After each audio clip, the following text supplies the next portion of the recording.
você, Rafael Cruz, por essa oportunidade de compartilhar da maravilhosidade que é a arte, né? Que Cruz vem produzindo aí na sua história, na sua trajetória. E é isso. Então, hoje a gente vai estar aqui, e o pessoal aqui do Podlab me ajuda, né, a lembrar o que a gente vai falar aqui com o Cruz, mas é essa relação das artes e as redes sociais, né, como uma produção de ética e de estética no nosso, na nossa sociedade, no nosso meio, nas nossas relações de afetos. Não sei se Clara, Eloá, Thaís, Yuri, querem completar, Gino. E a gente está aqui num papo, tá, Cruz? Vai ser uma conversa. E todo mundo que está aqui chegando né, perguntar, fiquem à vontade. Meninas, vocês. Eu acho que é isso, assim, uma honra estar recebendo o Cruz aqui. Fiquei super feliz quando você topou estar aqui com a gente, amigo. Também sou super sua fã, assim, fã do seu trabalho. É muito foda quando a gente olha, assim, tipo, esse ano faz 10 anos que a gente fez Kabum, né? Que a gente começou nesse processo Kabum, assim. Então é muito foda quando a gente olha para o lado e vê você, vê Ventura, vê Chantal, tipo, olha a trajetória de todo mundo, sabe? Eu fico muito feliz mesmo, assim, de ver que está todo mundo crescendo e dentro da sua identidade, assim. Então, eu fico com muita vontade de te ouvir mesmo, saber desses processos criativos. A galera aqui, não sei se todo mundo já conhece o trabalho do Cruz, mas acho que é foda, assim, também, tipo, te ouvir nessa essência, sabe? Tipo, saber como você começa, o que te inspira. Eu acho que é meio que isso, assim, essa conversa, uma oportunidade da gente trocar com você, trocar essas referências, ter você como referência, como um artista referência. Eu acho que é meio que por aí mesmo, como a Noali falou, uma conversa. A gente vai entendendo, vai guiando e vai sentindo no caminho o que vem, quais são as dúvidas, enfim. Show, show. Primeiramente, boa noite a todo mundo aí. Um prazer estar aqui também, né? 10 anos que a gente está aí nesse contato, numa parada tão importante que hoje em dia não tem mais. Nem digo só do projeto que a gente participou, mas tantos outros que eu participei me fez também ser quem eu sou. Quanto, acho que nem artisticamente posso dizer, mas quanto um ser pensante mesmo, sabe? Que é muito importante. Me chamo Rafael Cruz, né? Nascido e criado em Irajá e outra parte na Maré, né? Tenho família dividida nesses lugares. E acho que eu começo na arte muito cedo, desde sempre eu fui artista, assim, comecei na dança, né? Tenho uma família totalmente de sambistas, né?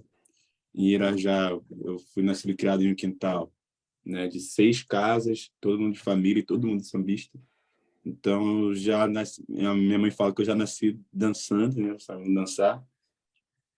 E aí me envolvi bastante com a arte no meio dali do samba, sendo que até hoje é difícil a galera se relacionar enquanto artista, assim, com o termo artista, ser artista, né? Pertencente do samba, né? Hoje em dia eu já enxergo diferente. E a galera lida muito com amor quando trata disso, né? Eu também lidava, e hoje em dia eu entendo que também é arte, além de amor, né? Eu acho que a arte a gente só se dedica quando a gente ama. Pelo menos eu amo muito o que eu faço, e eu acho que se eu não conseguir fazer o que eu gosto hoje, eu nem sei o que eu posso fazer mais, sabe? Acho que eu desistiria de tudo, acho que não seria fazer mais nada. Mas é isso, eu venho de um processo onde eu passei pelo cinema, fotografia, e estudei no Cabum audiovisual, né, na turma da Noale, e foi onde me despertou para o mundo, assim, né? Onde eu consegui acessar o mundo através do cinema, através do vídeo, né? Eu tive outra maneira de consumir outros materiais, me abrir para outros materiais, outros tipos de sensibilidade. E no meio desse caminho, também, na minha trajetória, tinha uma coisa que era muito escondida, que era muito singular, assim, muito, muito mesmo, que era a pichação, né? Até por ser algo, né, contra a lei e etc. Então, eu tinha isso desde a minha juventude, sendo que isso me trouxe contato com a tinta, né? De uma forma muito diferente. eu dizendo isso, quero que entenda também que eu não acho que é certo pichar, ou que tem que pichar, ou que defendo os pichadores, mas eu acredito que, no mínimo no Rio de Janeiro e em São Paulo, eu vejo muito também, é meio que o primeiro contato com a arte que um jovem preto pode ter, né? Da periferia, enquanto uma arte propriamente dita sua, né? Na escola pública, eu sempre tive aula de arte, mas é sempre uma coisa bem assim ingênua, no ponto de pintar a cara no dia do índio, ou, né, na Páscoa botar os coelhinhos da Páscoa lá, dia do soldado, essas coisas, e no máximo um mosaico, assim. Não eram apresentados os movimentos, não era apresentado alguns artistas, era bem assim ingênuo mesmo, decorativo, posso dizer, até mexicano. E a pichação entrou num lugar na minha vida e dos meus amigos também, onde a gente conseguia fazer algo que expressava sua identidade, né? Só eu tinha, né? Só cada um que pichava tinha. Então, para mim, isso me chamou muita atenção. E quando eu tive contato com esse mundo exterior, né, através do cinema, eu consegui conhecer a pintura e eu falei, pô, acho que isso eu sei fazer também, né? Mexo com tinta e tal. E aí foi meio que o pulo do gato, né? E como a gente estava falando antes aqui da conversa começar, do lance da rede social, né? Provavelmente do Instagram, tendo contato com esse mundo imagético, também acho que é mais fácil para as pessoas hoje compreender o que está acontecendo ao seu redor, né? Então, para mim, eu demorei 20 anos da minha vida para entender que eu sou artista, tá ligado? E isso virou. Hoje em dia, eu acho importante estar lidando com a rede social, mais precisamente o Instagram, porque eu sei que tem pessoas que estão alimentando e estão se alimentando e alimentando essa corrente, né? Que precisa se movimentar, né? As pessoas precisam saber quem está fazendo também e assim a gente vai se conectando. Então, acho que por onde eu vim, quem eu sou, a gente precisa sempre de estar com outras pessoas que fazem coisas iguais, né? Que amam as mesmas coisas, que têm os mesmos sonhos e para mim a internet ajuda muito, né? Então, um vai ajudando o outro, você troca ideia, e aí você precisa de dica, e aí não sei o quê. Então, quando você vê na internet, ali acaba tendo essa comunhão, cria essa comunidade, assim, meio que invisível, né? No Instagram, eu acho muito maneiro. E hoje eu trabalho com artes plásticas, né? Também com fotografia, direção artística, também trabalho com escultura, vídeo, e eu posso dizer que eu acho que isso tudo se engloba nas artes contemporâneas, hoje em dia dito, né? Eu gosto de trabalhar hoje em dia bastante nos conteúdos, né, dos trabalhos. Para mim é uma grande crise, acho que para todo mundo é uma grande crise, né, quando se trata de artes, artista e arte contemporânea, né? É uma grande crise porque tem a estética, eu vejo a estética na arte e também tem a arte pelo conteúdo, né? Então, tem pessoas que gostam da arte porque ela é bonita, né? Mas tem pessoas que dizem que isso não é arte, isso não é uma obra de arte só porque ela é bonita, né? E aí tem pessoas que acreditam que o conteúdo faz ela ser uma obra de arte. O conteúdo que atrás que aquele risco na parede, às vezes uma tela toda pintada de preto. E aí tem gente que vai olhar e não, isso aí não é arte, pô. Isso aí, porra, até a minha filha faria. Mas aí quem pintou tem um conteúdo atrás, que não sei o quê, que justifica aquilo ser uma obra de arte e valer tanto assim. Tem pessoas que também não acreditam nisso. Tem pessoas que acham que talvez a forma do conteúdo que você está colocando ali, como você organiza o seu conteúdo na imagem, vale mais. Que aí não é nem mais a estética, nem só o conteúdo. É uma coisa que fica no meio. Enfim, eu acho que para mim é uma grande briga, e isso interno, acho que a maioria dos artistas que eu conheço também é uma grande briga, e a internet ajuda bastante a gente a se confrontar com isso, né? Às vezes a internet também tem muito lance de criar um parâmetro onde você é validado, né? Se você colocar isso na internet em um certo momento, né, do mundo, da vida, você vai bombar, você vai ganhar vários likes, você vai ganhar vários patrocinadores. E aí isso às vezes te reprime quanto criador de conteúdo, né? E aí você fica meio que, pô, queria fazer isso, mas se eu fizer isso aqui, eu vou, sei lá, não vou ganhar dinheiro. Vou fazer X porque é o que está na moda. E aí vou para o estético. E aí, o legal agora é fazer outra coisa. Então, eu acho que é uma grande crise para nós todos, ao mesmo tempo que é legal que cria essa coisa, mas é interessante ver como você deve lidar com isso e acreditar no que tua bússola interna diz, né? A internet, ao mesmo tempo que ela é valiosa, ao mesmo tempo ela também pode te cegar para algumas coisas, né? Eu hoje procuro entender os motivos e a finalidade do que eu faço antes de ir para a internet, do que só validar os resultados da internet como um caminho que eu preciso seguir, né? Que acaba sendo muito conturbador na vida de uma pessoa que está ali, né? Disposta a contribuir, a compartilhar conteúdos. E isso, às vezes, causa muitas frustrações, assim, para qualquer um, né? Porque aí você coloca e não tem retorno, a parada não viraliza, ou não ganha curtida nenhuma, nem seus amigos curtiram, aí você fica triste, aí você não entende o que está acontecendo, aí você acha que é um celular que está fazendo a diferença, aí você vai lá, compra o celular e não muda porra nenhuma, e aí você acha que é não sei o quê. Então, eu procuro tomar cuidado entre esses dois caminhos, né? Entre o conteúdo que eu vou fazer, né? Se é realmente o subjetivo, o figurativo, mesmo os motivos, a finalidade que eu estou fazendo. Eu não sei se eu atingi o que eu queria atingir na internet, mas que eu posso responder que hoje eu não miro muito na internet para fazer as coisas onde eu estou caminhando, onde estou construindo, né? Mas eu também posso falar isso porque muita coisa eu já consegui construir através da internet para chegar até aqui. Então, hoje eu não me baseio muito, até posto pouca coisa. E, assim, procuro fazer coisas mais fora da internet, né? Onde as pessoas mais circulam e veem, têm contato com esse real motivo que eu tenho para continuar produzindo, né? E eu acho que é por aí. Posso me apresentar no meu trabalho, é isso. Falei pra caraca, né, gente? Desculpa. Não, você falou assim duas coisas. Eu me lembro uma vez, Cruz, né, você falou assim, não quero defender a pichação, mas é o caminho e tal. Eu me lembro uma vez, eu acho que vale a pena a gente falar disso, e depois eu vou trazer aquela questão que eu queria trazer, que eu acho que isso é um bom debate aqui.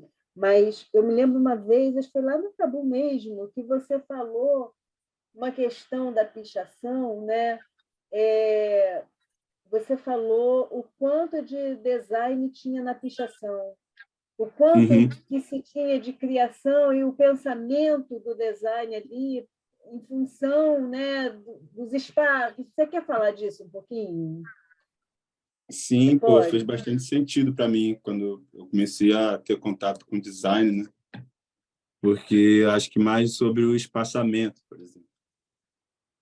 O espaçamento na pichação, mais propriamente dita do Rio, ela existe de uma forma totalmente orgânica, né, para se espalhar no espaço. Então,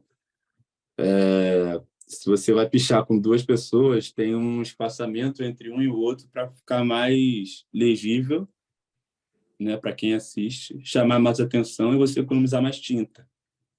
E quando eu conheço os espaçamentos no design, eu vejo que tem lá todas as ferramentas assim que ninguém precisa fazer no olho, né? Enquanto na pichação a gente já fazia isso organicamente, e se você não soubesse fazer, você nem ia. Assim.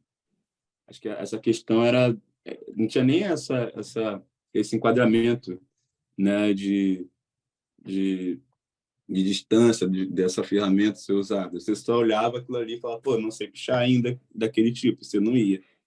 E aí, quando eu chego lá, eu vejo que faz totalmente sentido, né?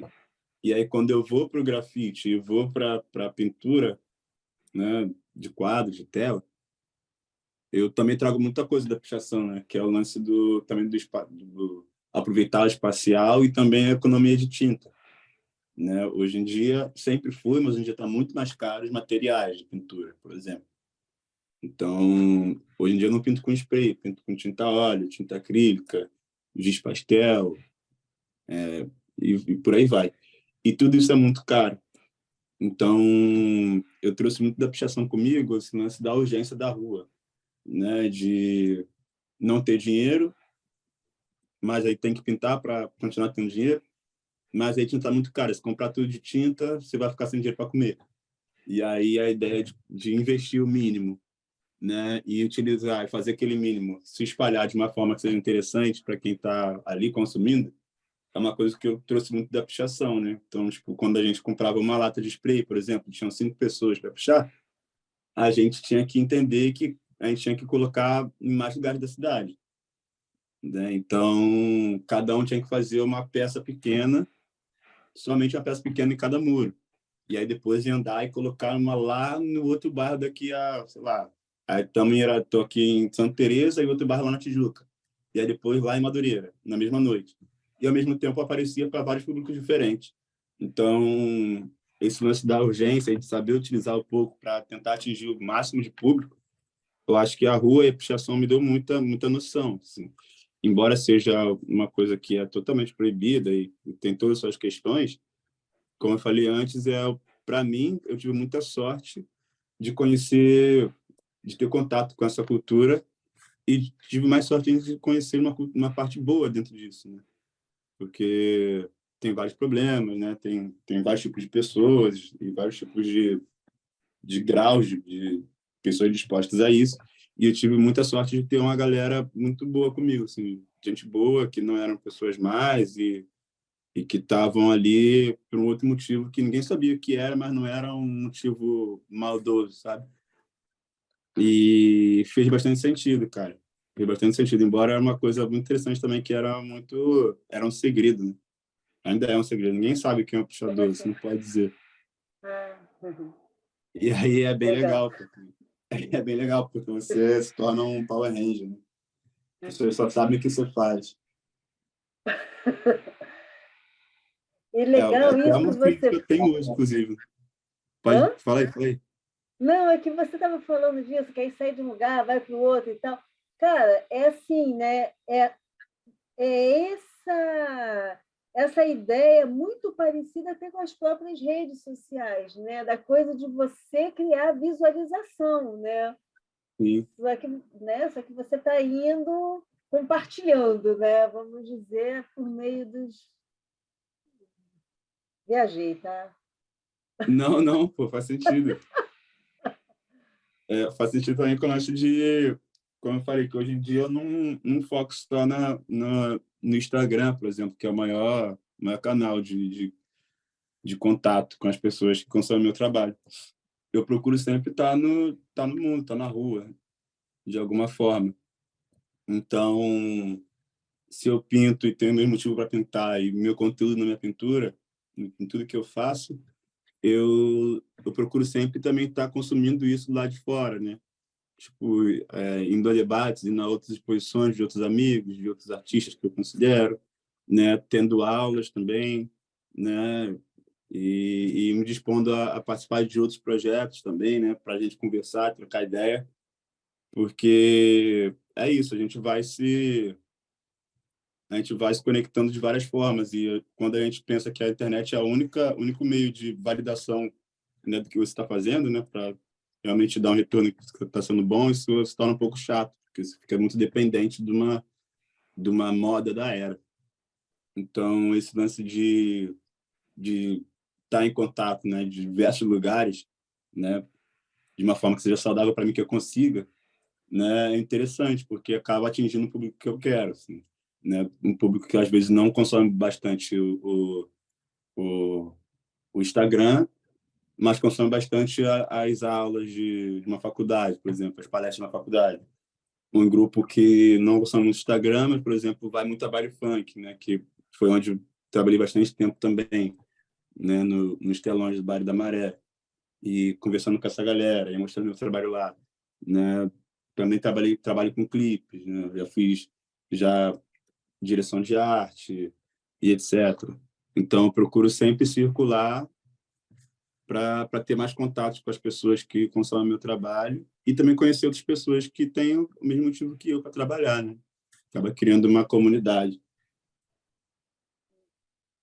E aí você falou do clipe, né? E criando essa comunidade. Você teve um momento, no momento da pandemia, que você teve a ousadia de criar um debate, né, pelo Instagram. Eu não sei se você Uhum. pode contar esse episódio. E depois, se alguém quiser, né, fazer pergunta aqui, não fica só em mim, né, gente? A galera da equipe, a galera que está aqui escutando, né, tudo que tiver. Mas essa questão assim me comoveu muito na ocasião. Eu achei que foi de uma ousadia, de uma coragem tua, Uhum. né? Sim, sim. Bom, mas Então, há uns anos atrás, no começo da pandemia, né, foram nos primeiros 5 meses da pandemia, por aí, onde fechou tudo legal e todo mundo entendeu que tinha que cortar contato com as pessoas e toda aquela história, né, de higienizar as coisas que compra e tudo mais, né? Todo mundo dentro de casa, trancado. Começou um movimento da galera do hip hop, né, do rap daqui do Rio de Janeiro, que eram pessoas que não moravam na favela, fazendo clipes gravando dentro da favela. E diziam que eram gravados antes, né, da pandemia. E muitos eram gravados na Maré, onde eu morava. E eu percebi aquilo, né? Então era muito chato, porque as pessoas conseguiam gravar os clipes e só tinha um único meio de ganhar grana, né? Não podia fazer show. E ganhar grana com o YouTube, por exemplo, com clipes. Era só na favela, onde a polícia não entrava, onde, né, era fácil ali comprar algumas coisas. E aí chegou o momento que veio o convite a mim, né? Eu morava numa casa lá na Maré, na Baixa do Sapateiro, que eram de 3 andares, tinha uma laje, etc. E aí, no Alien foi lá já, inclusive. E aí, cara, veio um convite de de uma produtora falando comigo diretamente, não sei quem passou meu contato para ela. Ah, foi a Núbia que passou, Andressa Núbia. E aí a mulher já abriu a conversa comigo, já mandando uns áudios, né? Falando coisas do tipo, oi, Rafael, tudo bem? Então a gente está precisando de... A gente vai gravar um clipe, a gente precisa gravar na Maré. São, um total, 6 artistas. A gente precisa de uma sala para fazer de camarim. A gente precisa de um café da manhã. A gente precisa de gravar numa laje. A gente precisa gravar num beco. A gente precisa gravar num campo de futebol.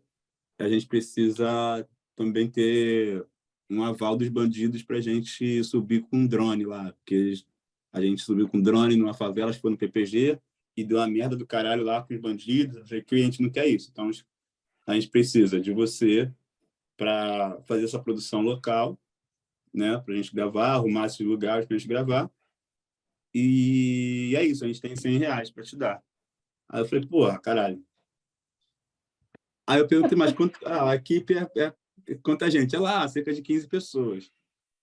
E eu falei, caralho, a gente ainda vai precisar de um almoço. Eu falei, porra, ainda, porra, eu vou pagar pra galera gravar na minha casa, né? Pra pintar com a minha cara. Eu falei, que sacanagem. Isso foi bem de manhã, tava puto, fiquei muito puto, muito, muito puto. E olha que é difícil eu ficar puto também, né? E aí eu fiquei puto, e aí dei uma resposta para ela, né? Que foi nem diretamente para ela, mas eu falei que não, que além daquela época, né? Ser uma época de pandemia, ela queria colocar mais de 20 pessoas na casa de alguém, né? Já sabe que isso é errado. Queria gravar na favela com 6 artistas. Falei quanto eu era desrespeitoso e escroto demais.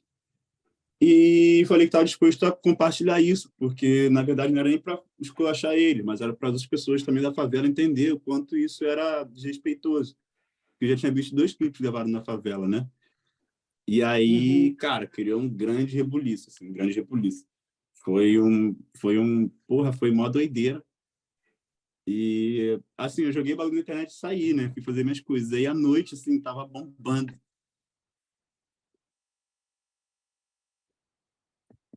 À noite tava bombando de parada aqui na minha coisa. Minha irmã falou que no Twitter estava estourando.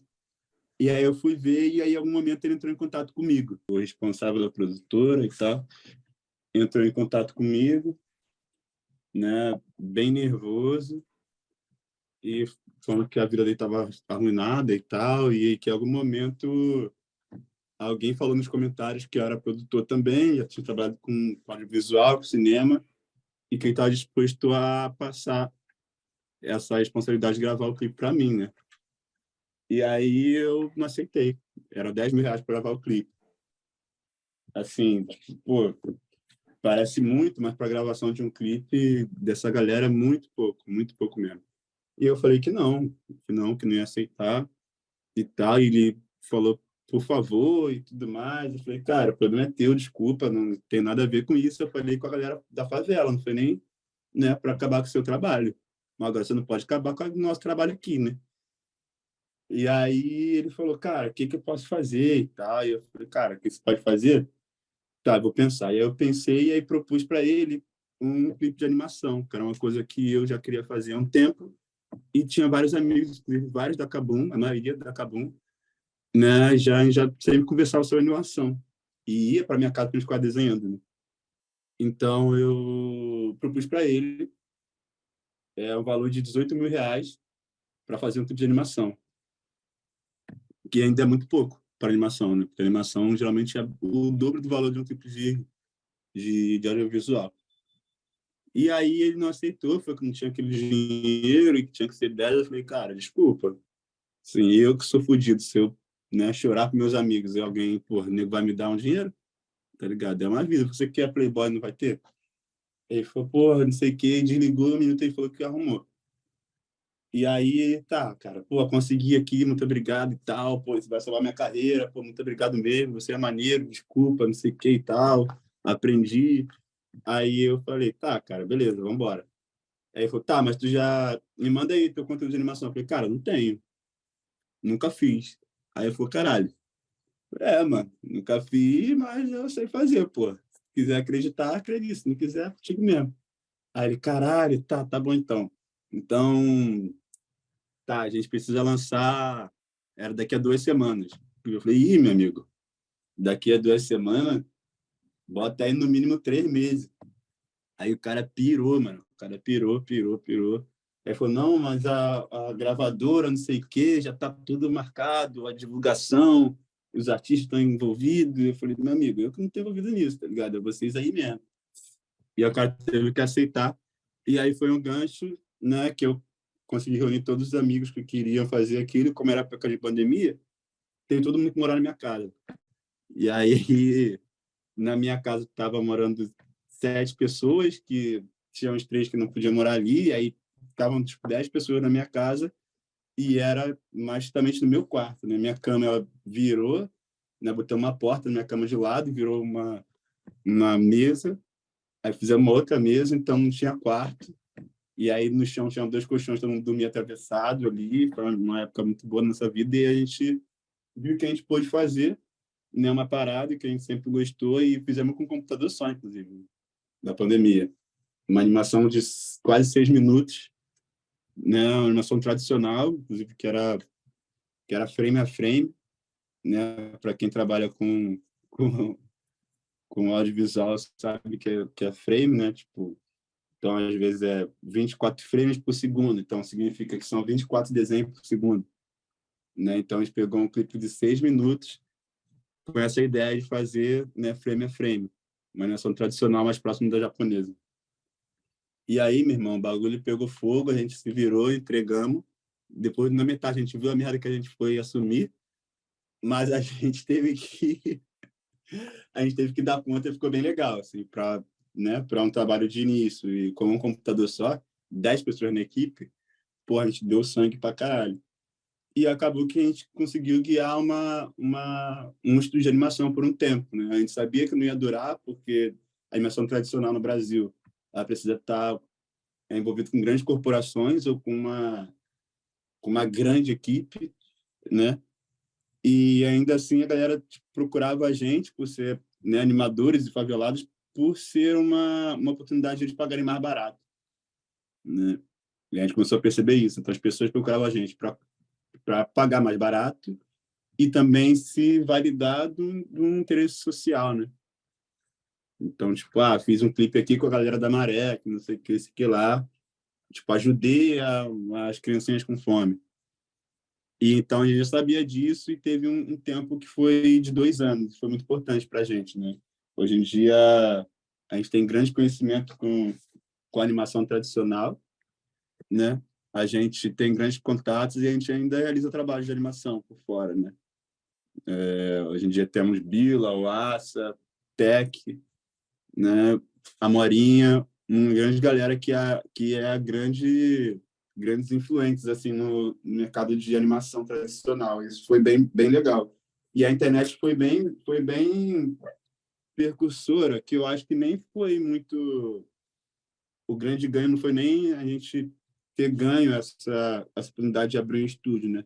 Mas que a grande importância foi eu conseguir informar para a galera, né, que esse tipo de proposta era bem desrespeitosa, né? A galera de fora da favela vem gravar dentro da favela por um valor ridículo e ainda mais na pandemia, né? Então, eu fiquei muito feliz porque depois que eu fiz essa parada, eu não vi mais nenhum clipe gravado na favela.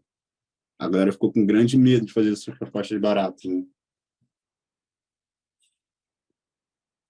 E aí, por aí. E muito incrível foi a participação das pessoas lá também, né, Cruz? As pessoas comentando, as pessoas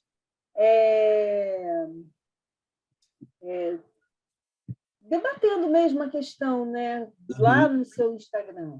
Não só, Sim. né, a galera ficou preocupada, quer dizer, forçou uma barra, né, dos Uhum. caras, mas, né, Sim, Eu pô, acho bastante. Bastante. Também outros artistas, outros rappers também entraram numa discussão, ficou uma briga de um com o outro lá pra caralho.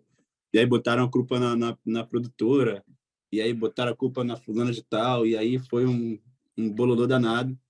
Mas eu fico feliz que funcionou a beça por conta disso, né, cara? Depois disso, não vi nenhum tipo de produção do mesmo grau, assim, de respeito com a galera da favela. Funcionou. uhum. Quer falar, Eloá? ia comentar, assim, Cruz começou falando uma coisa super interessante, assim, de seguir o que a tua bússola interna diz, né?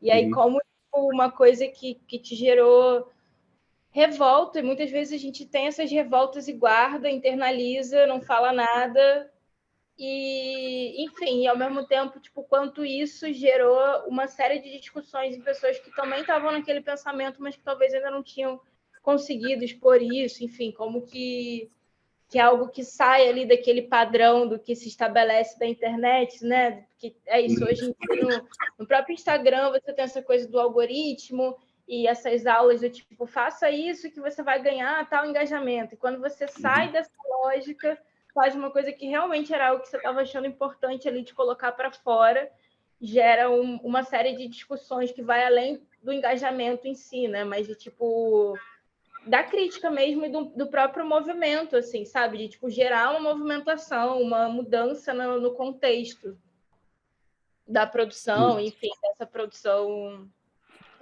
desse tipo de produção audiovisual, né, e musical.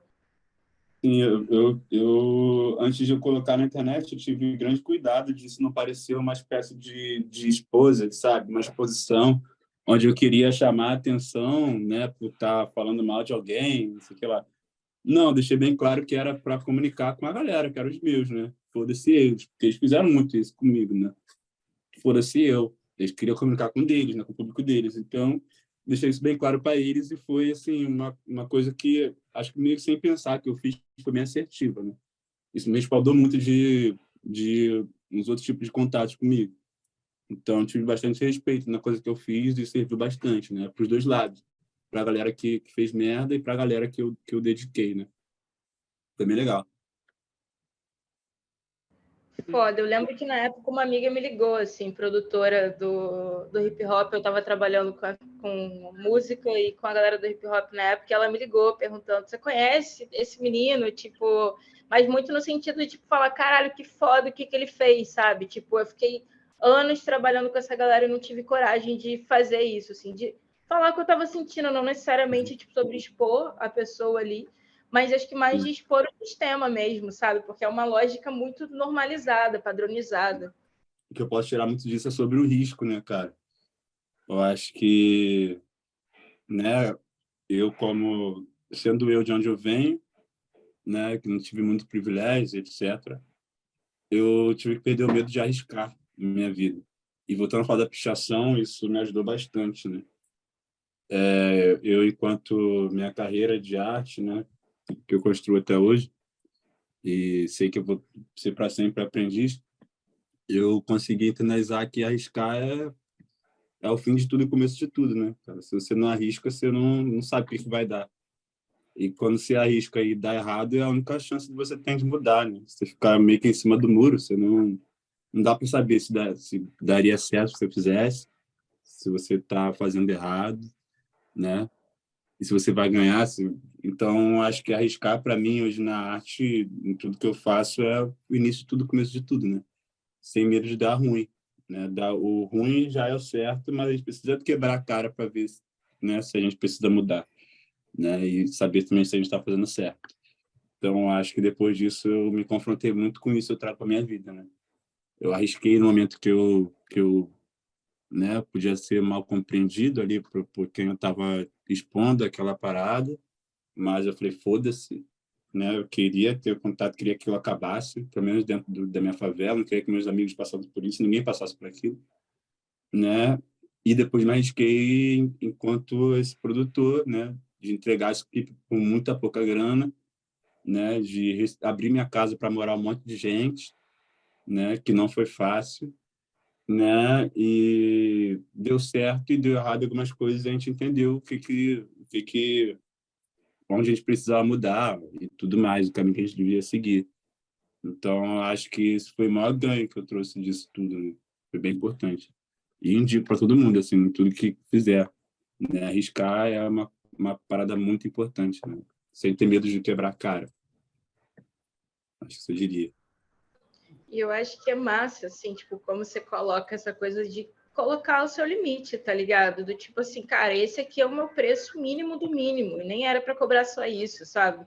E ao mesmo tempo, tipo, porra, confia, eu sei fazer, tô falando que eu sei fazer, que é uma coisa que às vezes a gente fica com muito medo, né? De tipo, de colocar o pé mesmo e falar assim, não, isso aqui, daqui eu não passo, aqui é o que eu posso fazer. Ainda mais dentro desse sistema e desse mercado, né? Que às vezes sempre parece que eles estão te oferecendo uma oportunidade e você tem que agarrar ali, mesmo que você se foda para poder fazer, tá ligado? Sim. Então, isso é muito massa na tua fala e nesse compartilhamento de experiência, assim. E o que você estava falando na hora que eu te interrompi para pegar? Você estava falando de uma amiga sua que te ligou, etc. Não é isso, ela me ligou, tipo, falou assim, cara, amiga, eu preciso muito falar contigo. Eu fiquei meio preocupada, assim, aí quando eu atendi, ela falou, pô, você conhece esse menino Cruz e tal? Falei, conheço, pô, estudou comigo. E aí ela falou que, tipo, ela trabalhou com essa galera do hip hop, assim, uma galera bem próxima desse cara que te chamou, enfim, não entrou em detalhes, mas que ela, tipo, passou muito perrengue, sabe, produtora, aceitou muita coisa, tipo, sofreu vários abusos e nunca teve coragem, sabe, de, tipo, chegar ali e falar, mano, isso aqui tá errado, isso aqui tá me ferindo profissionalmente, pessoalmente, tá ligado? Ah, que doideira, hein? Porra, não sei, assim, mas se você puder, agradece a ele. Acabou que a gente não se falou, mas ela mandou esse agradecimento, assim, porque ela ficou realmente, tipo, se sentiu meio que, sei lá, tipo, não é vingada a palavra, sabe? Mas se sentiu representada ali naquele momento e falou o que tinha que falar. Pô, isso é muito importante, cara, muito importante. E vira e mexe, pessoas vêm que eu não conheço, etc., me veem na rua e conheceram meu trabalho através dessa treta também, né? E me agradecem bastante, me apoiam, né, por conta dessa treta e me elogiam por trabalho depois.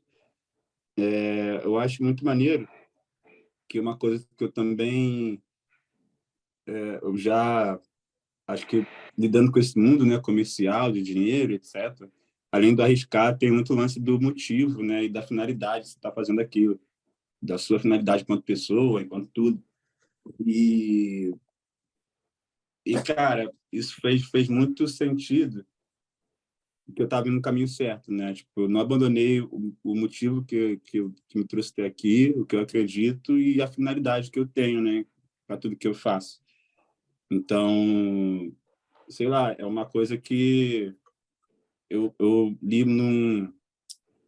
na biografia do Fela Kuti, né? Quem não conhece ele é um cara muito irado, um artista, né? Da Nigéria, que foi bastante contra o sistema, né? Ele criou um país dentro da Nigéria, porque era totalmente contra, né, a ditadura que tinha no país dele, etc. E sofreu bastante por conta daquilo. Ele tinha muitas questões e na biografia dele eu me deparei com muito a pessoa dele, né? Além do, do trabalho. E aí tem uma parte que ele fala que o mundo, né, eurocentrista, que dominou a porra toda, ele coloca muito uma coisa na nossa cabeça que é você ser uma grande pessoa a ponto de ser lembrada, né? Você quer ser a necessidade de fazer um mito, né? Te coloca em lugares horríveis, né? E aí ele deu um exemplo, por exemplo, sei lá, um ataque numa escola, né? Que a gente teve esses casos, né? Há pouco tempo. Um cara entra na escola. Um outro exemplo, esse cara que teve um assassino louco aí lá em Goiânia, sei lá, que foi matando um monte de gente. Até esqueci o nome dele, mas Lázaro. O cara matou um monte de gente, sequestrou, estuprou, não sei o que, lá, tal. E aí, quem matou ele, né? Quem deteu essa parada, ninguém sabe, né? Também ninguém sabe o nome das pessoas que foram mortas por ele. Mas o nome dele tá lembrado. Eu lembrei o nome dele, né? Lázaro. Então, no discurso dele, diz que as grandes pessoas, para se tornar essas grandes pessoas lembradas, elas precisam fazer coisas ruins com outras pessoas, senão ela não vai ser lembrada. E ele diz que o motivo dele, a finalidade dele, é colocar só mais um elo ali na corrente, né, do mundo para se tornar um mundo melhor. Existem tantas coisas erradas no mundo, né, que escolheu uma delas para ajudar e para tentar mudar o mundo para melhor. Não é uma coisa que vai te tornar grande, né? É uma coisa que todo mundo precisa fazer. Se todo mundo fizesse, ia ser o mundo que ia ser lembrado, não você. Então, eu penso muito nisso que ele diz e eu prefiro não abandonar muitos motivos que me trouxe até aqui e a finalidade que eu quero com eles, né? Que é ajudar de qualquer forma, no mínimo, né, para tornar o mundo melhor, onde mais atitudes vão ser lembradas do que eu mesmo, sabe? E foi muito importante, cara, muito importante, porque aí eu vi que realmente teve um abalo, né, para melhor, né, nesse circuito de audiovisual, no circuito de gravação nas favelas, né, o desrespeito com a galera nas favelas. E, pô, isso aí mostrou que o caminho certo é esse, né? Hoje em dia, eu tenho a minha finalidade, meus motivos mais trabalhados, né? Hoje em dia, eu debruço bastante na minha pesquisa e englobo mais coisas nas minhas finalidades e isso vem me ajudando, assim, no que eu preciso fazer, no que eu preciso colocar meus esforços, né, minha energia toda e não desperdiçar com essas coisas que o mundo e muita internet traz também, né?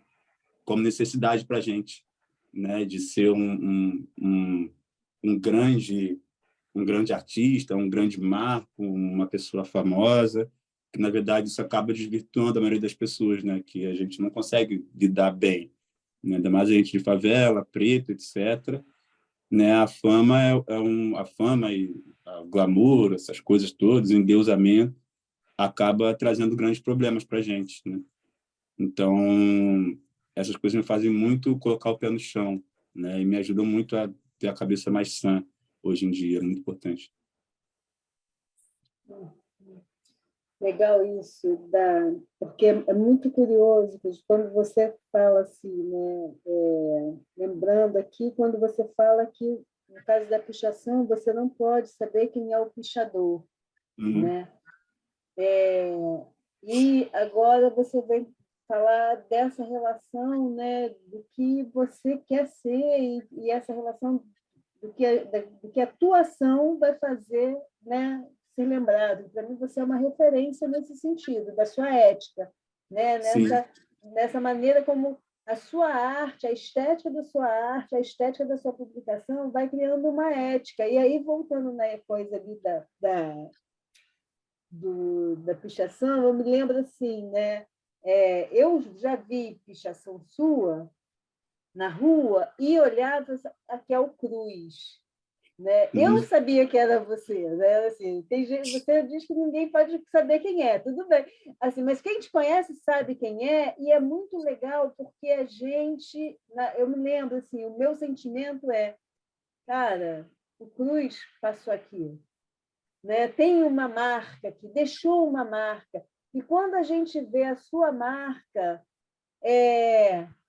sai do muro e está indo para outras maneiras de existir, é muito, para mim é uma referência, né? E quando você fala assim, recentemente eu li um cara que ele falava assim, o cara fala da ousadia de desejar. Ele fala, precisamos entrar na ousadia de desejar. E a ousadia de desejar é fazer o presente, assim, é pensar o futuro, mas não é pensar o futuro só deixar ele lá longe, é já agora no nosso presente agir para garantir esse futuro, que eu acho que é isso que você faz com a tua arte, é isso que você faz com a maneira como você se posiciona, sabe? E aí eu fiquei pensando, né, da pichação à pintura nos corpos, né? Da pichação à tatuagem, da pichação à pintura com as miçangas, da pintura com tantas coisas, né? Não sei se você quer falar um pouco. Maneiro, maneiro. Então, a pichação tem um lance que, tipo, se comunica só com o pichador, né? Você escolhe quem vai acessar essa identidade sua, por algum motivo.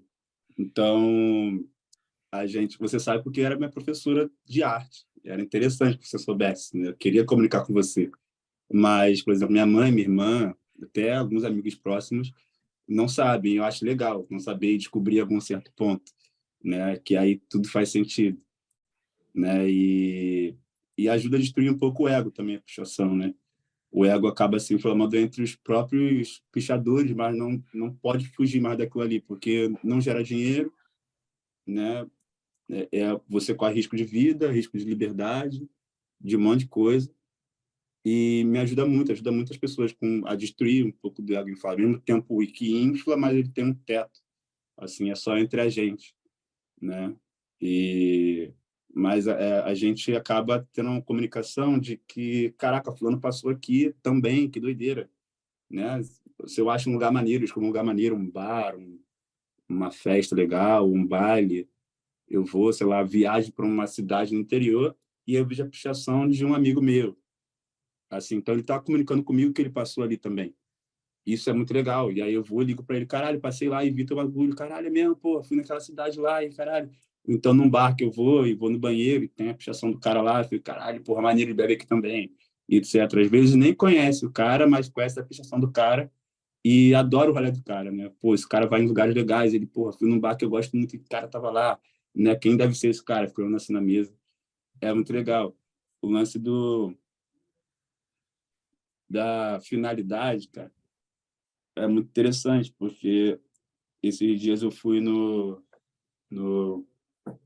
eu tive alguns problemas, né, na minha carreira, onde a minha imagem estava sendo muito, como eu digo,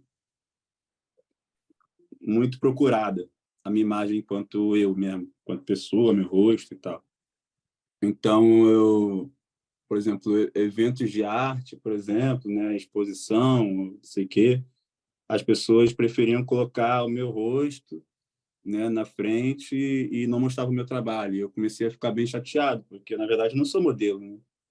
Eu trabalho com artes plásticas, então preciso que mostre meu trabalho, as pessoas vejam meu trabalho, não a minha cara, né? E eu ficava muito confuso com isso, ficava muito chateado, porque as pessoas queriam colocar a minha cara. E tem vários motivos por trás disso, né, da galera querer. E às vezes nem é por sabe, por uma, um aproveitamento, apropriação, nem nada. Mas eu comecei a recusar bastante essas coisas e eu vi que as pessoas ficavam bem chateadas.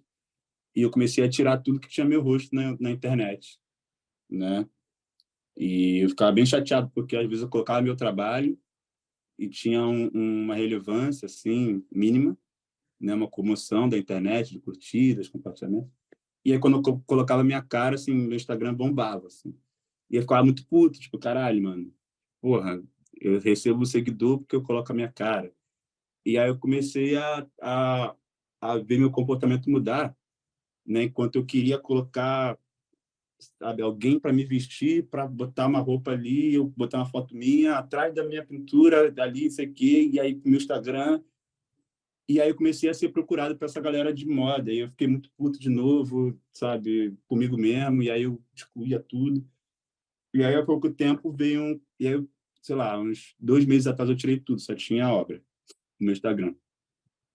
E aí no meio disso eu recebi um convite de uma marca que é francesa, sei lá que porra que é, comemoração de 10 anos em São Paulo, que se chama Bottega Veneta. Não conhecia também a marca. E aí eles estavam fazendo eventos de 10 anos, eles tinham feito uma comemoração em Dubai, outra em Tóquio, e a terceira era em São Paulo, na casa de uma arquiteta chamada Lina Bobardi, né, que era uma gringa que morou aqui, sei lá, quantos anos atrás. Ela fez bastante sucesso e ela desenhou o Macho, por exemplo, desenhou um monte de coisa, criou uma arquiteta foda. E ela tinha um posicionamento político também, os motivos e finalidades muito legais. Eu também não conhecia ela, achei irado.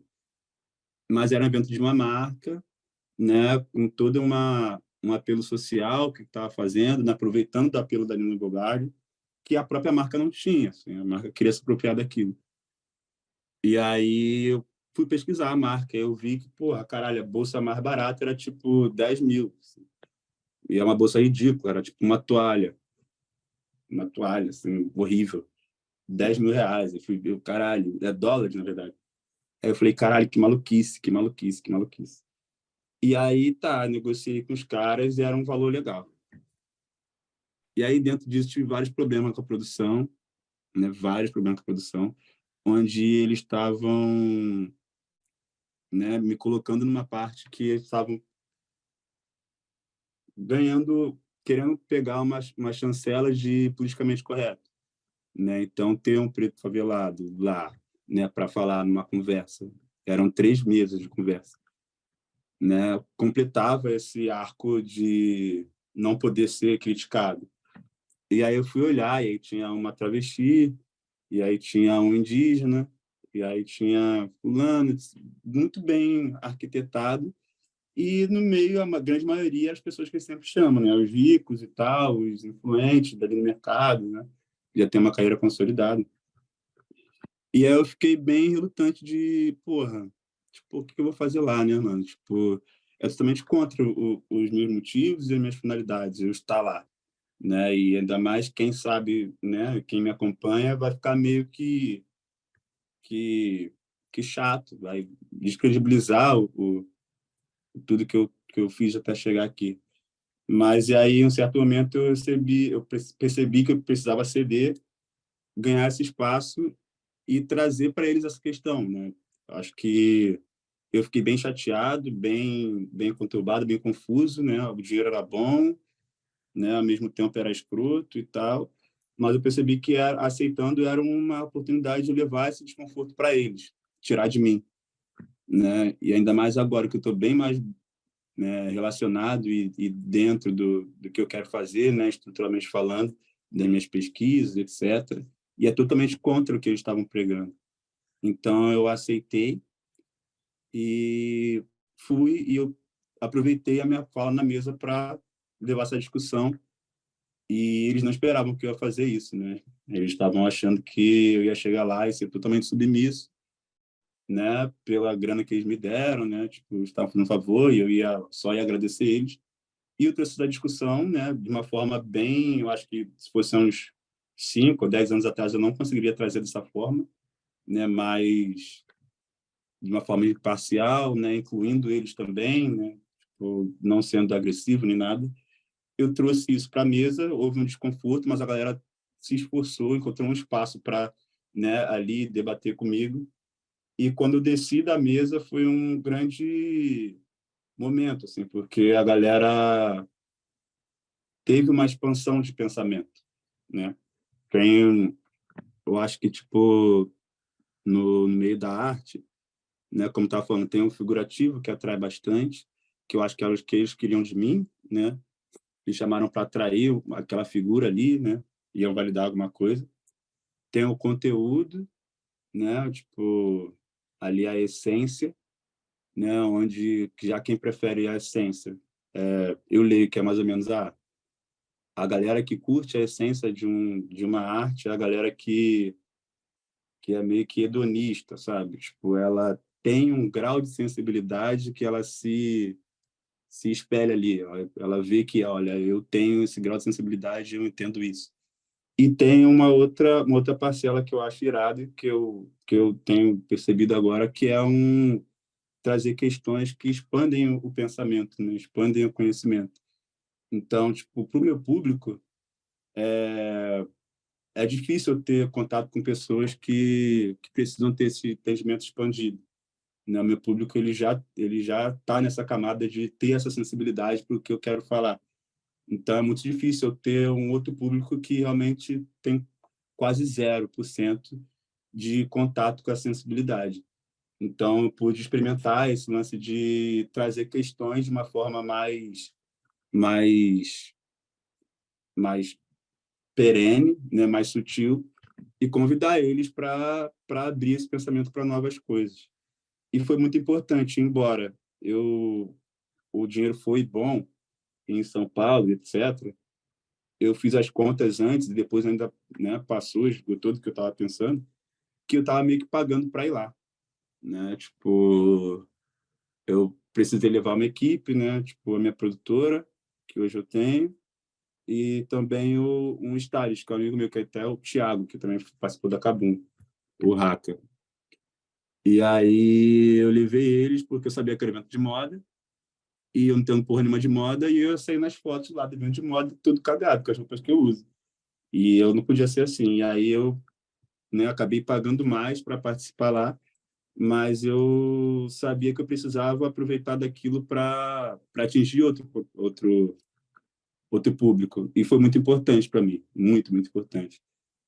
O público que eu atingi lá, tipo, de 100 pessoas que estavam na plateia escutando, 20 pessoas ficaram tocadas, assim, por alto, assim, falando, e, sei lá, 7 pessoas passaram a acompanhar meu trabalho mais de perto, assim, com interesse, interagir comigo, de vir no Rio, meu ateliê. E essas pessoas, para mim, foi muito importante, né? Tipo, além de também conhecer o que ele, né, o que abrir espaço para eles falarem sobre a história deles, os motivos deles, etc. Eles também abriram para conhecer o meu.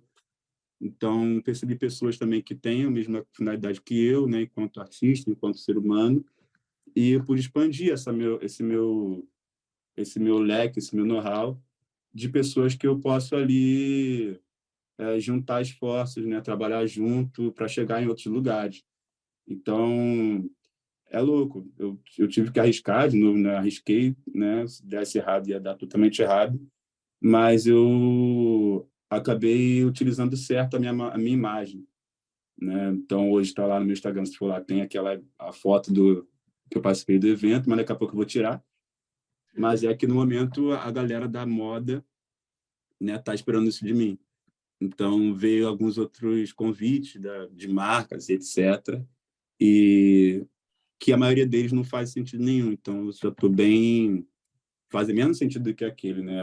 Tipo, a galera quer muito que eu vista uma roupa e tire uma foto e mande para eles. E hoje em dia eu consigo dizer não e consigo contrapor também eles e dizer o que eles precisam fazer para ter uma pessoa, né, contribuinte com aquilo ali, né? Os meus motivos não fazem sentido com deles, mas se eles estão dispostos mesmo, eles têm que fazer isso. Então, às vezes esses sambas no meio do circuito é necessário, né? Dá medo, é arriscado, mas a gente precisa se preparar para isso também, sabe? Antes disso acontecer.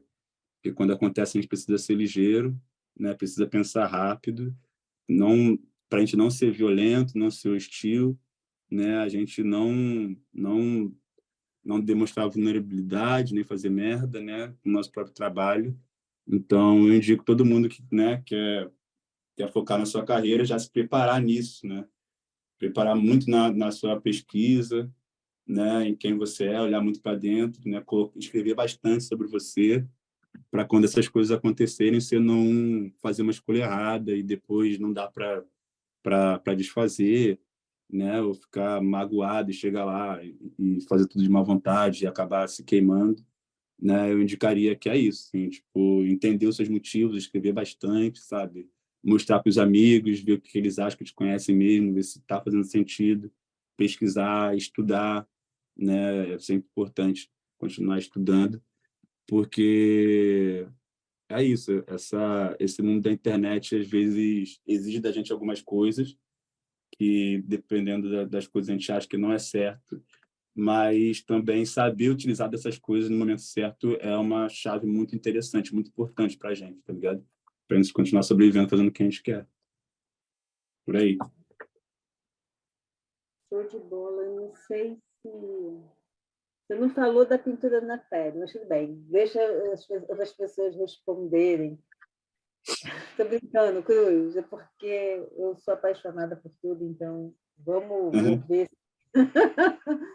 Pode falar. Fátima, Piraporé, tem pergunta.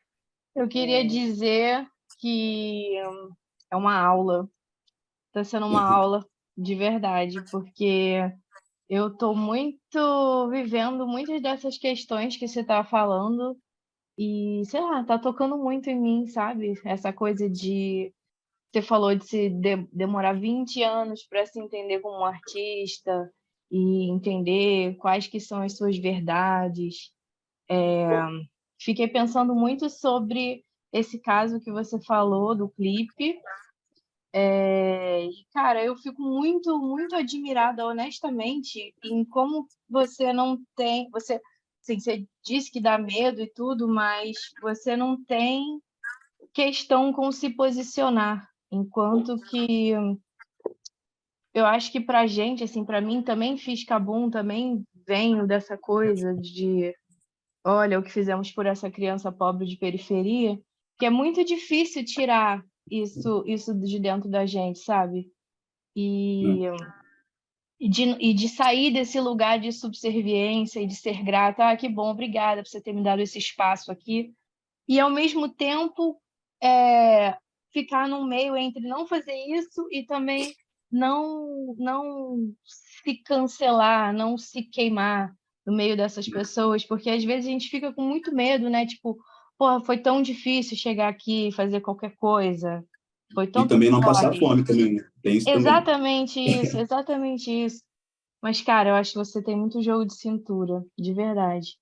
E, e eu queria te perguntar uma coisa, porque eu acompanho seu trabalho, sou fã, e tudo que você fala, assim, eu acho que é tão Exu, é tanto Exu, essa movimentação de abrir portas e estabelecer comunicações e botar o pé no caminho e escolher qual dessas pontas da encruzilhada você vai seguir. Então, queria te perguntar como é que é isso no seu trabalho, como é que é para você, essa relação. Cara, eu acho que é isso, cara. Eu sou muito, muito, muito, muito grato, né, a Exu, que nunca, nunca me abandonou, sabe? Até no momento que eu precisei ser chacoalhado, sabe? Que se não fosse no momento certo ia dar uma coisa muito ruim. E, e me dá muita sabedoria também, né? Ele me deu muita sabedoria, Exu, agradeço muito, para ter esse jogo de cintura a ponto de entender que, cara, de onde eu venho, pessoas como eu, pessoas como a gente não passou por um processo do sistema para se entender enquanto artista, né? A gente, o processo que a gente passou foi a vida. Então, eu mais dizendo eu e você, cara, tipo, o nosso trabalho é a nossa vida, né? Tipo, a gente coloca para fora o que a gente viveu todos esses anos, o que a gente ama. Então, tudo que eu tenho, sabe, é meu amor total. Então, tipo, o que eu faço, minha mãe sabe o que eu faço, porque eu faço desde muito tempo, né? Acredito que sua família também. Então, tudo que eu tenho sou eu, né? Enquanto a maioria do mercado, né, sempre foi, e a nossa geração que meio que está furando esse bloqueio, né, trazendo essa vivência, a maioria do mercado que passa pela faculdade, etc., né, vários anos, eles tiveram vários projetos, né, até achar o certo que ele vai colocar para fora enquanto artista. Não dizendo que isso é errado, né? E então a galera estuda um caso e vê um tema, um conceito ali na faculdade, naquele laboratório de 4, 5 anos, né, com vários professores que apontam qual é o melhor e você vai e traz isso para o mundo. Mas não é você ali, né, propriamente dizendo. E não dizendo também que a arte tem que ser isso, né, mas que não tem que ser e tem que ser isso, mas a maioria das pessoas tratam com isso, o mercado trata com isso. E as pessoas não conseguem entender a gente também, enquanto isso. Ao mesmo tempo que eles veem a gente, né, jovem de periferia, não sei o quê, tal, eles também não entendem que é a nossa vida. Ou se entendem, não querem fazer esforço. Então, quando eu passei a entender isso, eu comecei a me posicionar, porque eu não posso parar de fazer isso, né? Eu querer fazer outra coisa vai ser muito esforço, né? Além de ser triste, vai ser muito esforço. Então, eu comecei a me posicionar, né, enquanto a isso e mostrar, né, para as pessoas que, mano, isso é o que eu faço, isso é a minha vida, e se você não entende, me desculpa, sabe? Você está sendo escroto e é contigo mesmo. Eu vou guiar a minha vida. Embora o dinheiro seja bom, você acha que seja bom, né? Eu prefiro comer pão com ovo, tá ligado? Porque eu sempre comia, tá ligado? Eu posso voltar a morar na casa da minha mãe, eu posso morar até na rua e eu me vender bala, foda-se, eu me viro. Mas desvalorizar meu trabalho enquanto potência é uma coisa que, para mim e para as pessoas que estão esperando, não serve. Então, se eu trabalhar desanimado, com pouca grana para investir naquilo ali, eu vou apresentar um trabalho que não acompanha, né, a potência que eu estou preparado para fazer. Então, vou apresentar um trabalho mediano, que eu não vou estar feliz. As pessoas vão, né, acompanhar meu trabalho de uma forma que não é o que eu posso apresentar e não funciona muito, porque eu acho que o nosso tipo de trabalho ele tem um motivo e uma finalidade, né? Tipo, não é só uma coisa para embelezar a sua casa, né? Não é só uma parada política, você está comprando uma obra de uma... Não, é uma coisa que a gente está fazendo por um motivo, uma finalidade, uma necessidade de ser feito, né? A gente quer comunicar com outras pessoas que pensam com a gente. Então, é muito diferente, né? Quando a gente aceita uma parada que a gente acha que não vale para um trabalho que não é o que a gente ama, não é o que a gente é, quando é um trabalho que está dentro da gente, né? O tempo inteiro eu vivo meu trabalho, né? Eu ando na rua, eu olho e tal, e que não só se cerca enquanto pintura, nem enquanto fotografia, mas enquanto todas essas coisas que vêm atrás com conteúdo. Então, hoje em dia, eu me preparo bastante, né, para saber negociar isso no momento certo e responder as coisas no momento certo, né? E hoje eu entendo também que faz muita, muita, muita diferença isso que eu falei, cara. Se debruçar em pesquisa, narrativas, né? Escrever bastante sobre trabalho só para você ali, pro você se ver seus pensamentos lá de fora e ficar mais enraizado na sua memória, para você não se perder, né? Com o trabalho de outras pessoas, ou ser influenciado fácil, né? Porque, cara, o que a gente tem é o nosso trabalho, a gente sabe fazer porque a gente vive, a gente nasceu assim, mas a gente precisa também explicar e agir de uma forma que talvez a gente não consiga mostrar só com o nosso trabalho para as pessoas que não entendem, né? Tipo, talvez você entende meu trabalho, você já entende minha relação com o Exu e tal, e uma galera que não tem zero experiência com isso não vai entender, sabe? Então, hoje em dia eu consigo explicar melhor por que ela não entende, tá ligado? Sem ser grosso, sem ser arrogante, sem parecer grosso nem arrogante, né? E isso faz muita diferença no trabalho de todo mundo, tá ligado? Muita, muita, muita. Hoje em dia eu tô com uma pesquisa, minha finalidade mudou um pouco, mas é a mesma coisa, que é o lance, por exemplo, das barricadas, né? Tipo, a minha narrativa, a minha próxima exposição se trata muito da criação de novos monumentos, antigos monumentos e novos monumentos, né, da período escravocrata. Então começa do Benin né, que tem um portal do não retorno lá, né, que foi a cidade onde mais saiu os escravizados, que veio para o Rio, né? Tipo, para os Estados Unidos, para outro lugar foi outros portos, Nigéria, etc. Mas para o Rio foi Benin.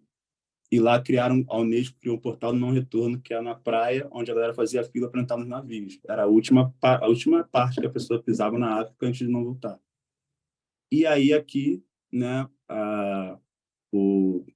aquela parada ali no Porto Maravilha, caraca, esqueci o nome, Valongo, o Cais do Valongo. A galera foi onde mais recebeu preto, de Benin. Inclusive, foi o porto que mais recebeu preto no mundo inteiro, escravizado no mundo inteiro. Tipo, não teve nenhum porto que recebeu mais do que o Rio de Janeiro, aqui. E aí tem a relação, né? Tipo, esses dois monumentos, eles são nomeados monumentos pela Unesco, que na verdade fizeram mais nada além disso.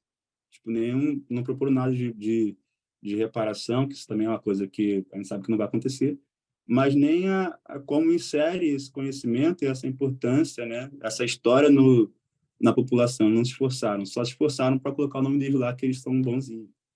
Então, a minha narrativa hoje traz uma questão de novos monumentos. Eu trago a barricada da favela enquanto novo monumento, né? Aqueles trilhos no chão e tal, que demarca realmente que ali não é a cidade. Ali é um território fora da cidade, com outra governança, outra política, outra cultura, outras leis, outros valores, né? E onde está realmente a massa brasileira. Os brasileiros moram ali, na verdade, nas favelas, né? Onde é pretos, indígenas, né? Os nordestinos estão nas favelas, desconstruíram o Brasil, né? E os brancos simpatizantes. E a mesma coisa dos quilombos. Os quilombos eram a mesma coisa. Então, hoje em dia, eu trago essa narrativa, vou me debruçando disso, né? Junto com os motivos que eu trago, e tudo faz muito sentido. Eu estou muito mais afiado do que eu preciso fazer e onde eu posso colaborar com o que eu estou fazendo. Então, isso me deixa muito mais calmo para dizer não para alguma coisa ou para exigir mais grana de alguma coisa, né? Ainda mais quando é muito diferente do que eu quero fazer, né? Mas eu preciso, às vezes, negociar, estar naquilo ali para as pessoas entenderem qual a importância disso. Por que eu estou falando que isso precisa, né? Por que as pessoas precisam escutar, né? Que eu negocio assim, né? Precisa se valorizar, porque é isso, mano. Se a gente não se valorizar, ninguém vai valorizar. Esse circuito não vai valorizar a gente, né? E a gente vai ficar aí frustrado, né?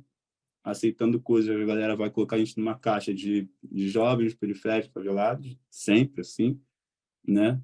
Então, até a questão de Exu, você disse, antigamente eu trazia bastante, e não era nem nome, nem imagem, nem nada, mas quem sabe já via, né, a minha relação no meu trabalho. Hoje em dia eu coloco mais em segundo plano, porque eu não conseguia dizer que meu trabalho não era um trabalho, né, negro, né? Não era um trabalho de movimento negro, nem discutir questões raciais. Me colocaram nessa caixa, né? Porque eu deixava isso muito evidente, né? E isso é muito chato, né? Acabam colocando a gente numa caixa e a gente não sai dela.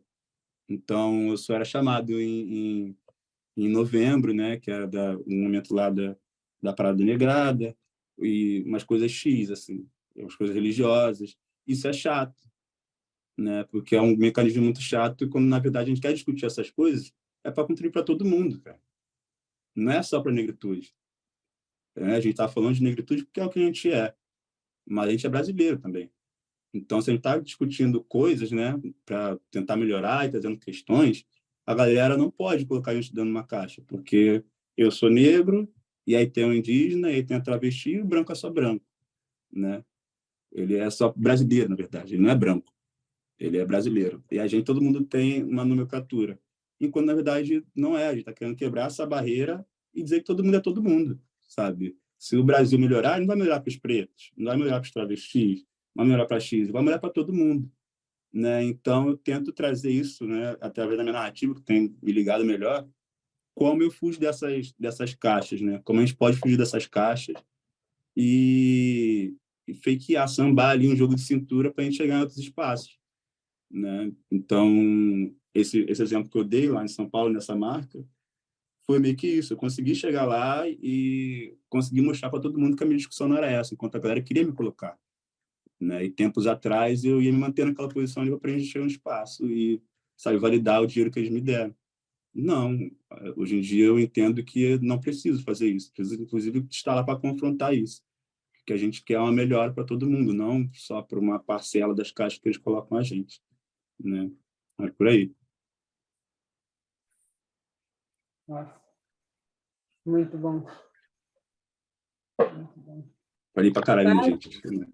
Tá. Ai, Jesus, espera aí, tem uma ligação chegando, deixa eu fechar. Fátima, quer falar? Quer perguntar? O Bender, o Piraporé. Abre aí os microfones, gente. Vai falar, Fátima? Então, massa, hein, cara? Show, gratidão pelo seu relato aí, sua trajetória com a arte, pá.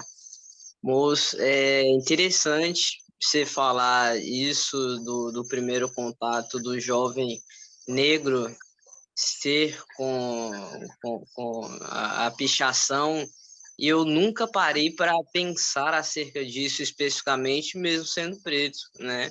Que é um outro lugar, assim, também, que eu sou oriundo e tal, e interessante parar para refletir acerca disso, para mim é um pouco chocante. Maneiro, maneiro. Tu picha também? Cara, não, mas eu desenho... Opa, Está bem prestando atenção e observei que ele participa do grupo, quer dizer, até aqui, né? Ele, a pior fase dele, ele participou, ele foi, ele acreditou nele, entendeu? Eu achei que ele acreditou nele e foi. Embora sabendo as diferenças, o que estava acontecendo, e ele também, como ele falou, tirou proveito. E muitas coisas já aconteceram comigo, porque às vezes a gente pensa que está no meio de um monte de pessoas que vai te dar a mão, vai te ajudar, mas elas também estão tirando a vantagem dela. E nos Exatamente. deixa sem sabe, assim, no ar. E toca no coração da gente, porque você vai para uma coisa e, às vezes, as pessoas que estão ao seu redor, elas estão te sugando.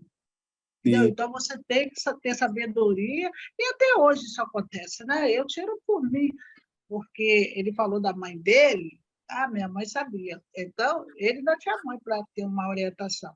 E aí, imagina quem não tem, né? Quem não tem uma família, né? E aí você vai, senão eu vou acreditar. E até hoje eu faço isso. Eu acredito em mim, eu vou. Eu sempre, há pouco eu falei, eu vou em busca do sim, porque o não eu tenho.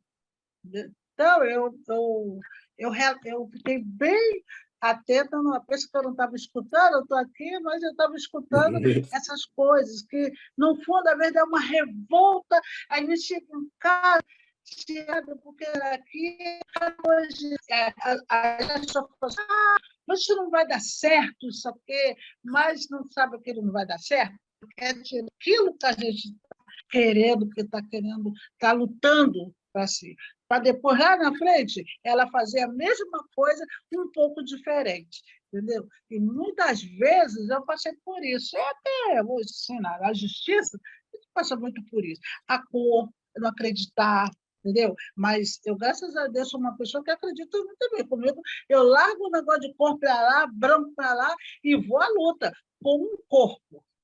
Eu vou como um corpo, eu não vejo a cor, e eu acredito. Aí foi o que aconteceu contigo, né?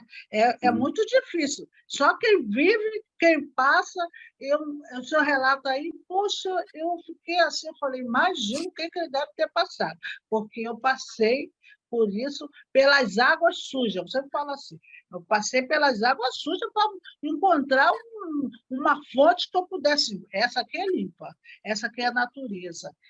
Entendeu? Então, é muito bonita a sua história. Fiquei prestando atenção aqui. Quem passa, e como você passou, é quem sabe.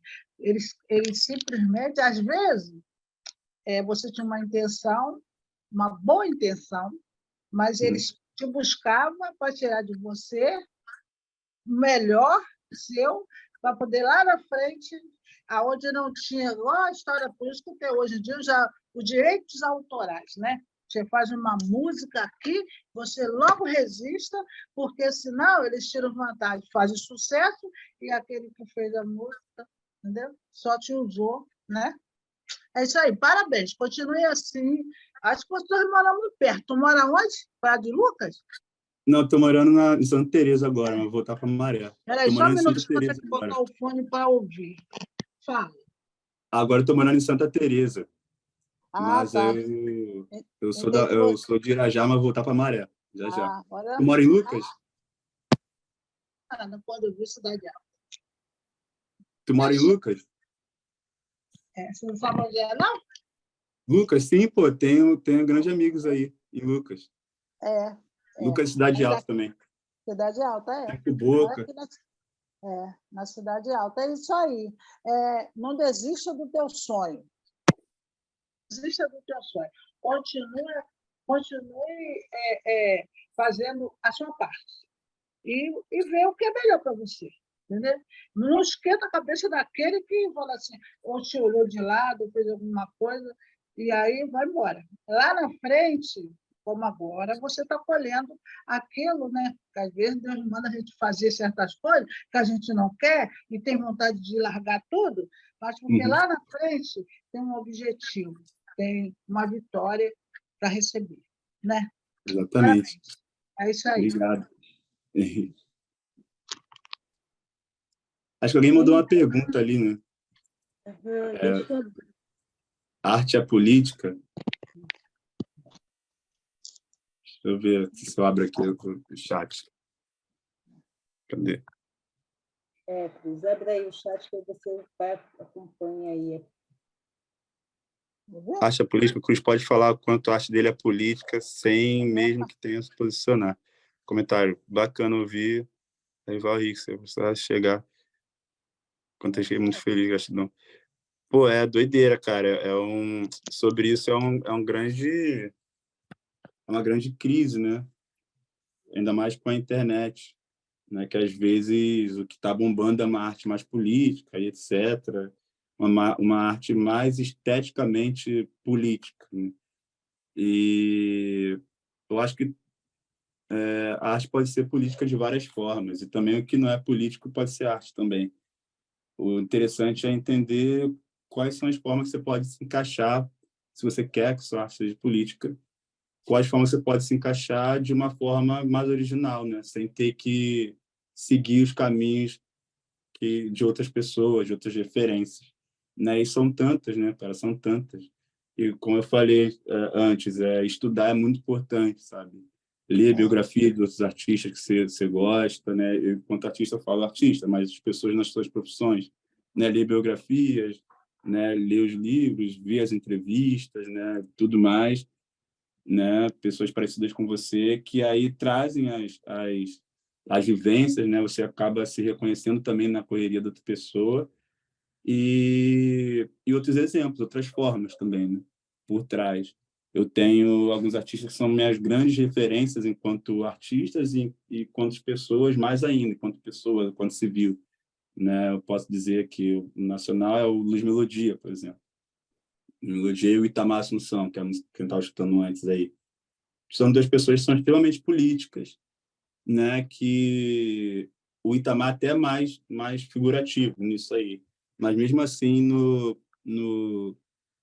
no caminho que ele faz enquanto pessoa, ele consegue ser mais político ainda, né? A melodia é a mesma coisa. Então, eu acho que o que você escolhe enquanto profissão não depende só do que as pessoas veem, que você mostra, o que te faz ganhar dinheiro ali diretamente, né? Eu acho que a sua participação na sociedade também faz muita diferença, né? Então, acredito que minha arte é política, sim. Eu demorei para entender que era político e demorei para entender que forma que eu mostraria, né? Como é político. Mas estudar me ajudou muito, assim, me ajudou muito. Ver os outros exemplos, outras caminhadas, outras carreiras, né? O que deu certo, o que deu errado, né? O que eu não quero fazer, o que eu posso fazer. Porque é isso, acho que enquanto profissionais a gente tem que entender que vamos ser sempre aprendizes, né? quando a gente chega no momento que a gente acha que sabe de tudo e que a gente é o maioral, que a gente é muito bom, que a gente está sendo desvalorizado por isso, né? E outra pessoa está sendo mais valor, esse é o momento que é o mais chato da vida, né? Porque você para de observar o mundo ao redor, você para de se interessar de aprender coisas novas, né? E o mundo anda, né? Então, estudar, né, o que você quer fazer, né, ver as outras pessoas, acompanhar outras pessoas é um caminho interessante, né, para você se posicionar enquanto finalidade, motivo do seu trabalho, né? E mais dizendo enquanto político. Acho que é por aí. Isso aí.